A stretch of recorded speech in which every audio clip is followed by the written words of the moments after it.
Hi everyone, thanks for joining us here on Radull Live. Before we get into the conversation, a reminder to you all, every weekend we have the Betika Grand Jackpot. It's now at 200 million shillings and the stake is just 49 bob. Imagine that. Hey, by the way, I'm disqualified from playing, which is unfair because if I won that 200 million, you'd never see me again. I'm just kidding. But guys, go to betika.com, download the app. It's easy to use, and that 49 shillings could win you 200 million every weekend, or you could get one of the bonus amounts. Now, joining me today is a top squash player in Kenya. Yes, squash. James Dalidi. How are you doing, James? Hi, Carol. Squash. I never played squash. My mother played squash. My big bro played squash. But squash is hard, James. It's a hard sport. Why lie? Squash is a hard game. That's the truth. How did you get into playing squash? I get into squash. I was playing rugby before. I got a rib injury. So the time I was healing, then my friends introduced me to squash. Then I tend to like it more. How old were you then? I was 24. Oh, so you're 24 when you started playing squash. Yeah. And how did you even think of squash? Because people think of rugby. I had Omanyala here, I think last year before Olympics. He said he started with rugby, then running. Actually, running was easier than rugby. Yours was a case of injury, which is understandable, but it was not an injury that affects you in squash? Basically, all my mind I was dedicated into rugby, and I've played rugby in high school. I played football, so I thought I'll go far by playing rugby. I've even done the trials under 21 for Kenya team. Then that happened, so it pushed me to go to squash. To squash, yeah. And it's not you don't find it challenging to change? Squash is challenging, whereby you see the equipments, the rackets, the ball, where to play. That's the problem. You need to be like here in Kenya. You need to be a member of a club, so that you. So it's still a pretty exclusive game. Yeah. What was your entry into squash? Was it at because I know like Parkland Sports Club. I know that for squash. I think it used to host, the federation used to have their matches there, something like that. Did you start playing at Parklands, or no, when did you start? I started playing at Barclays Sports Club. Now ABSA. Now ABSA on Thika Road. On Thika Road. Yeah. That's when my friends who are living like the same court, they used to play. So I said, let me start. Then I found myself playing. You found it not just playing, but getting good. Getting good, yeah. So is it that there was no competition? How did you? Because when I look at your top squash player in Kenya, and you represent us in local and international tournaments. Wow. I wouldn't say there was no competition. The competition was very tough. But I had a mindset. I set a goal for me. Then I worked towards that goal. That's what made me to rise on top. And through selfless, I woke up very early in the morning at 4 every single day. From Monday to Monday. At 4, I train, then I go do my own things. So you made sure that you were always on top of your game. Yeah. You became a member of the club, or what were the rates? Because I know that's a challenge for most people who want to play. That was a challenge. So for me, my friend's father used to work at Barclays as a staff. So I used to go there like his kid. So that's how I managed. You sneaked your way in. Yeah. You sneaked your way in. Yeah. What were some of the early competitions you participated in, both locally and internationally? Because there must have been, to get better, you need to be competing regularly. There are some leagues.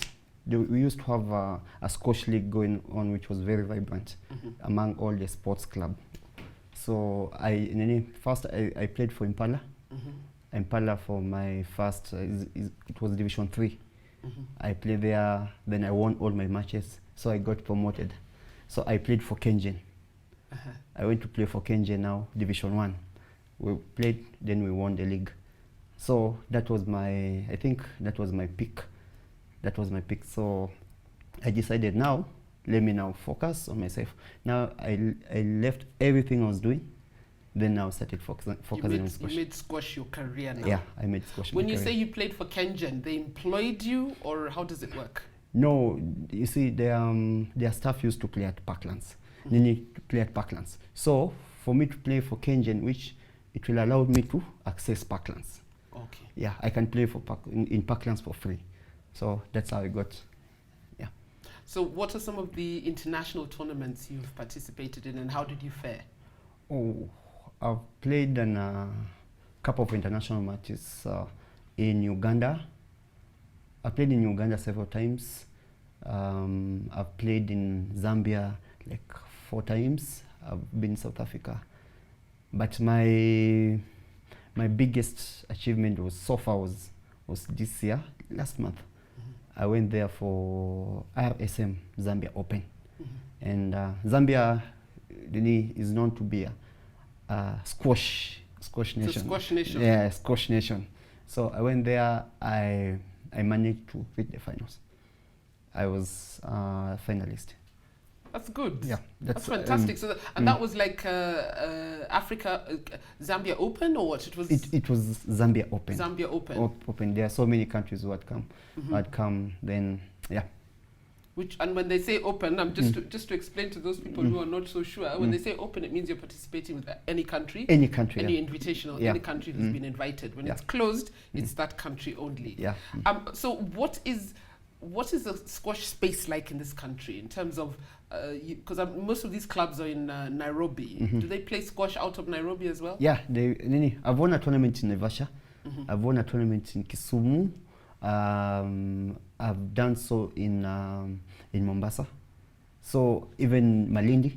So there are so many, these big hotels, they have squash courts.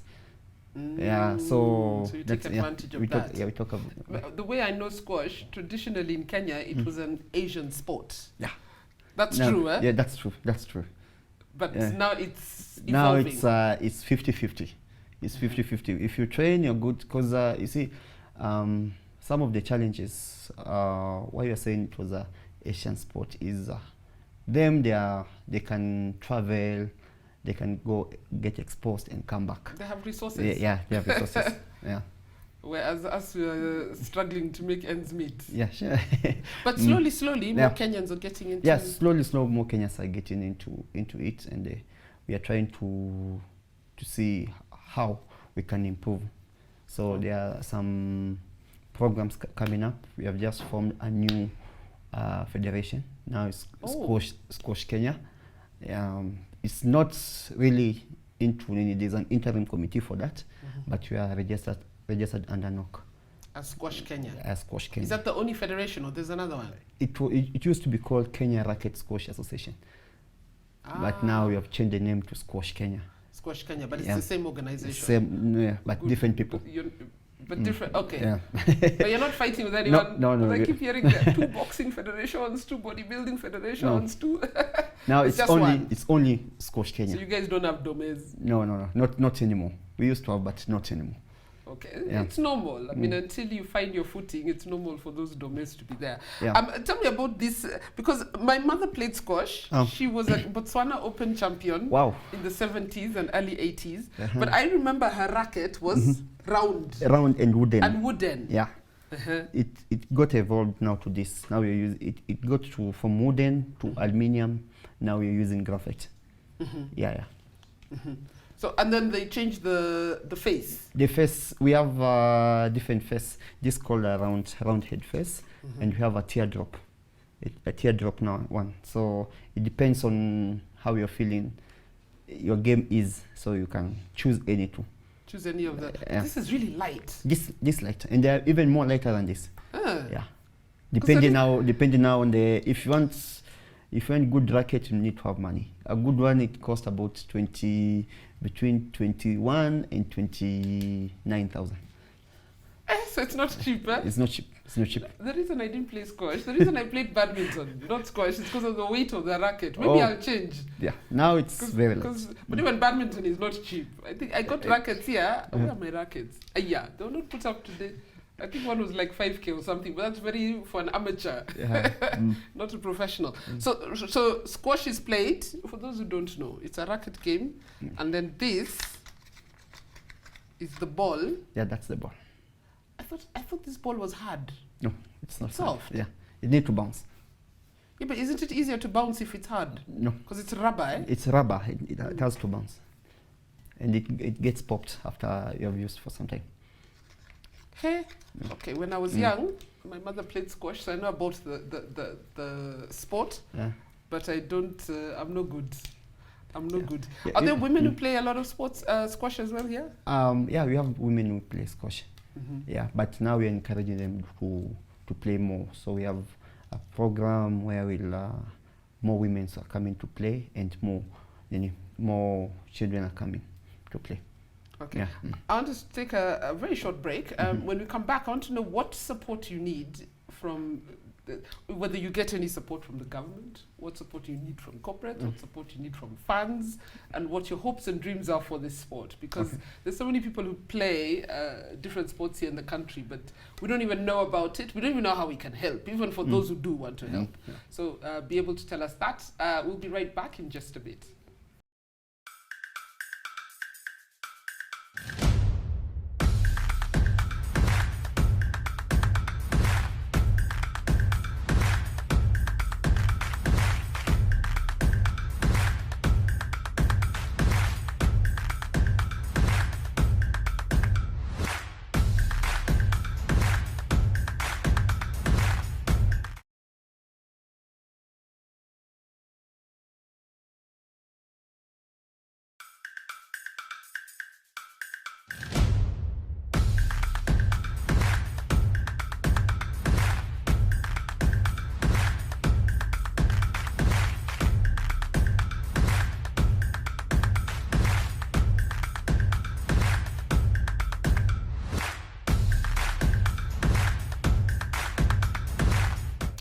Welcome back. This is Radull Live. I hope you're enjoying talking about squash, guys. For those of you who don't know the sport, we have been introduced to it today. And I'm talking to James Dalidi. I've pronounced that correctly. Yeah. Hey, Dalidi. I've never heard that name before. Yeah. You Kenyans, I'm sure that's not your real name. That's my name. It's your real name? Yeah. That's my name. Anyway, James, before the break, we were talking about your involvement in squash as a player, but you've gone into coaching. Before we talk about your hopes, your dreams, and your expectations from the rest of Kenya, who are not supporting you, tell me about getting into coaching. Since I've been raised by my grandfather, and there's not that challenge of going to school and everything. So once I got to squash, I wanted to take it like because all my life I've been devoted and wanted to excel into sports, because I played football, I played rugby, now squash. So I wanted to take a line whereby I'm able to express myself and do my own things. Yeah, that's what motivated me to coaching. Is I wanted to give back to the rest of the people behind me, or to the people who want to maybe to share your experience and your knowledge and groom the next generation. But also it allows you then also to be in sport full time. Yeah. And actually get a regular paycheck, because I'm assuming coaching, as opposed to playing, has a more regular. Yeah, that's very true. Yeah, that's very true. So right now, where do you coach and who do you coach? I coach at Parkland Sports Club. Now, once I got to the top level, Parklands now wanted me to transition. Yeah, to transition. So I coach at Parkland Sports Club and Absa Sports Club, here at Public Service, Nairobi Club, and I'm starting to go to Karen now. Okay. So you're in demand. Yeah, now. Who do you coach? Do you coach children or anybody? I coach all ages, because if you look at squash, it was according to Forbes, it was one of the fittest game in the world. Really? Yeah. That is Forbes 2017, 16, One of and the 18. fittest games. Yeah, one of the fittest games. It's hard. Squash is hard. I won't lie. I've tried it, so I know. Yeah. So I teach the kids. Then if you want to keep fit, if you want to play for fun, I do. Yeah. So it's at the end of the day, for me, okay, personally me, I believe working out is the best love you can show your body. And my director will like that statement. Yeah. He wakes up at 4 a.m. and starts putting good mornings in the group. We're like, good night. And he's going to the gym. So that's it for about the coaching. All people. I play with even guys who are all like 77. 77-year-olds? Yeah, 77-year-old. And they're fit? And they can join for the ball. Hey, respect. Yeah. Do you get any support at all from the government? Personally, I would say no. I haven't gotten any support from the government. Even when you travel internationally? Yeah. Even like the tournament that was held in Zambia, I went by road. By road? It took me 4 days. It took me 4 days to get to Lusaka. Yeah, it was because of cost, of course. Because the tickets were very high. I couldn't manage to raise the ticket. And what I do is just some friends who have seen what I've achieved and what I want to, what my goals are. So they support me in any small amount. And yet you're going to play, and Kenya's name is being put out there. Yeah, that's because when I go there, because I'm coming from Kenya, and they know Kenyans were good. So when I go there, I get the limelight. There's media and everything. Oh, tell us about the Kenya, is it? So I end up just saying, yeah, okay. Yeah. That's all they know. Yeah. So I went by road. It took me 4 days going through nights and day. It breaks you mentally. Yes, and then you're supposed to be fit, and then you arrive and you go and play. Yeah, I arrived. Unfortunately, the game was starting the same day that you arrived. Yeah, and my legs were swollen and. Yeah, from being in one position. Yeah, being in one position, I could have lost my first game, because it was a big draw of 64. So by the time you need to play because me was ranked, so I wasn't put in the qualifying to go to the main draw. So I read the same day and I played the same day. I was lucky to win because I was swollen. I had swollen. So I got into Lusaka. What I did, I swam and I did some stretches, but yeah, but I was lucky. I could just say I was lucky. And you reached the final? And I went all the way to the final. Shame on us. Then the same thing coming back. Yeah. Because the ticket was extremely high. Ababu na mwamba, uko na kazi. Yeah. It really hurts. I mean, I'm smiling, but it's not a laughing matter. Yeah. And unfortunately, it's the same. It's the same amongst a lot of our sports. People even going for world championships. Yeah. You can't even raise money to go for it. So, and in terms of corporate sponsorships, does the game of squash get it? No, not yet. And not for individuals? Not for individuals. You see, like corporate companies want to be associated with with a large crowd. Like they want maybe a tournament that is visible. Yeah, a tournament that's visible. Now, that's the challenge we have.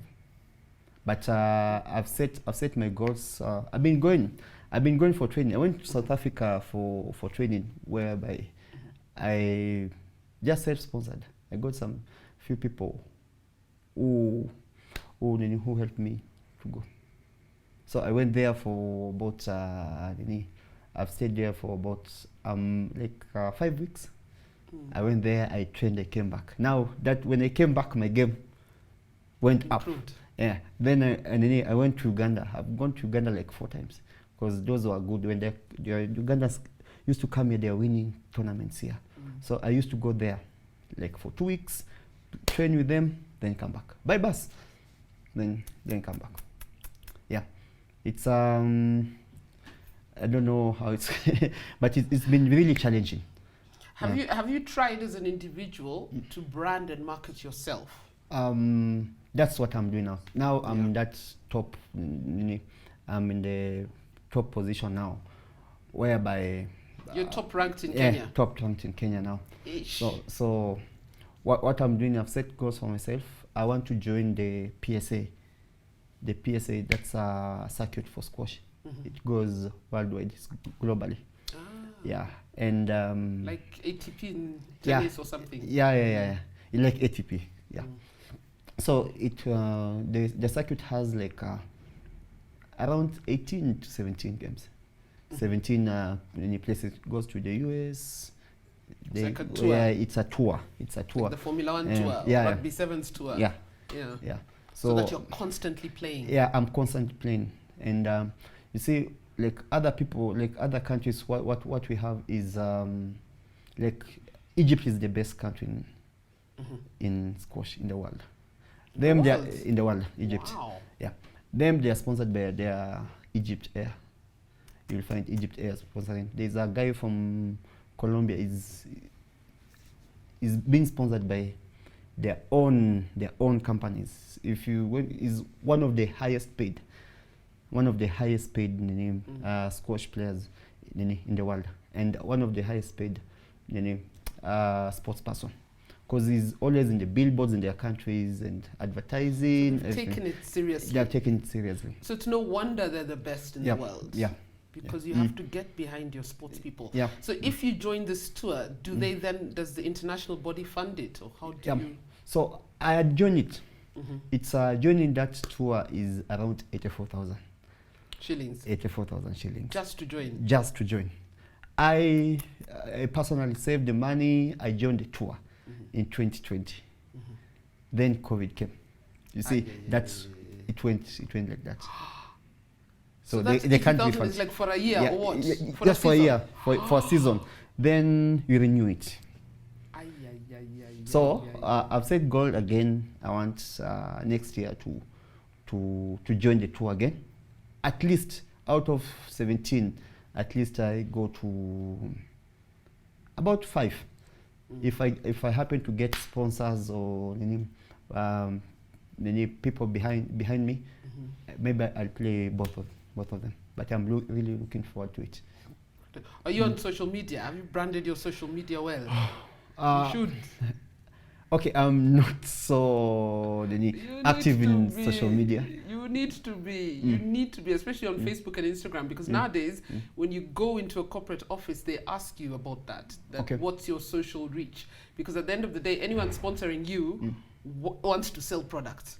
So they need to know that if I go to James, I can sell my milk or my soft drink or because he has people who follow what he's doing. Okay. So you go get serious. I'm telling you now.